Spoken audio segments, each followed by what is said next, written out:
Sekarang kita akan masuk dalam landasan kedua, mengenal agama Islam beserta dalilnya. Kita sudah sama-sama tahu landasan ada 3. Landasan yang pertama adalah mengenal Allah, dan ini sudah berlalu selama 2 malam. Dan sekarang kita mulai masuk dalam landasan yang kedua, mengenal agama Islam beserta dalilnya. Baca. Landasan kedua, mengenal agama Islam beserta dalilnya. Al-aslu tsani, ma'rifatu dinil islami bil adillati. Agama Islam beserta dalilnya. Islamu lillahi bit tauhidi wal inqiyadu lahu bit ta'ati wal bara'atu minasyirki wa ahli. Islam itu adalah berserah diri kepada Allah Ta'ala dengan disertai tauhid atau pengesaan dirinya, tunduk dan patuh kepadanya dengan mengerjakan ketaatan dan berlepas diri dari kemusyrikan dan para pelakunya. Syarah Syekh Saleh bin Fauzan. 1. Mengenal agama Islam itu harus berlandaskan dalil-dalil Al-Quran dan Sunnah Nabi Sallallahu Alaihi Wasallam. Sebelumnya, karena suara saya belum juga pulih, beberapa hari ini juga tambah banyak batuk. Jadi saya berharap teman-teman ketika menyimak ini betul-betul menyimak di buku atau mendengarkannya dengan seksama di layar dari buku yang kita tampilkan.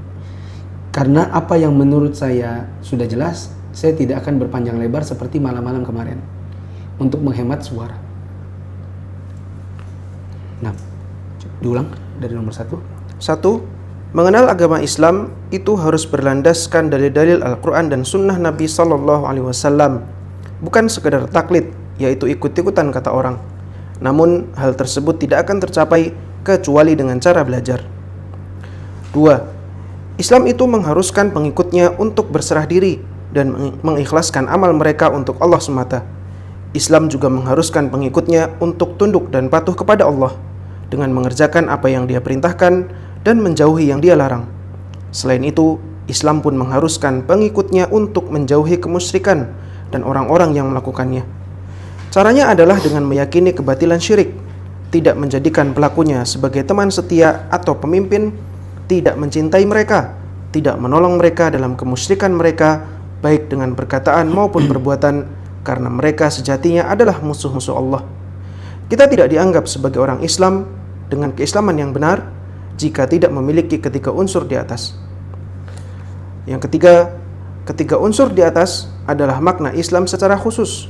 Berapa banyak orang Islam yang tidak mengetahui makna di atas karena tidak mempelajarinya. Islam itu artinya berserah diri kepada Allah dengan tauhid. Itu 1. Ada unsur yang kedua, tunduk patuh dalam mengerjakan ketaatan. Dan ada unsur yang ketiga, berlepas diri dari orang-orang yang melakukan kekafiran, kemusyrikan.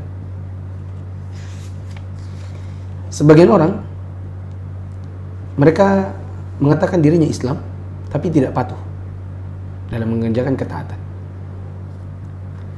Dan kalau kepatuhan itu tidak ada, saya jamin yang ketiga nggak ada.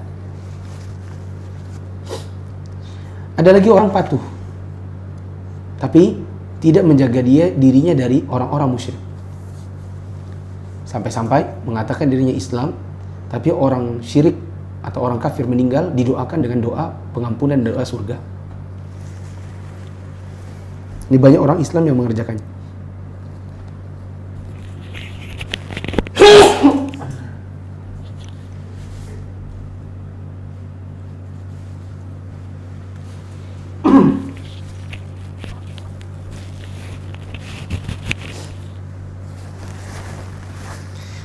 Dan makna Islam yang benar adalah menggabungkan ketiganya.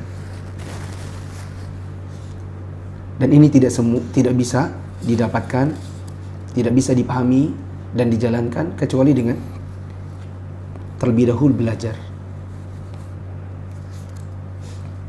Nah, belajar sebagaimana yang kita kerjakan sekarang, yaitu belajar al-usul ats-tsalatsah.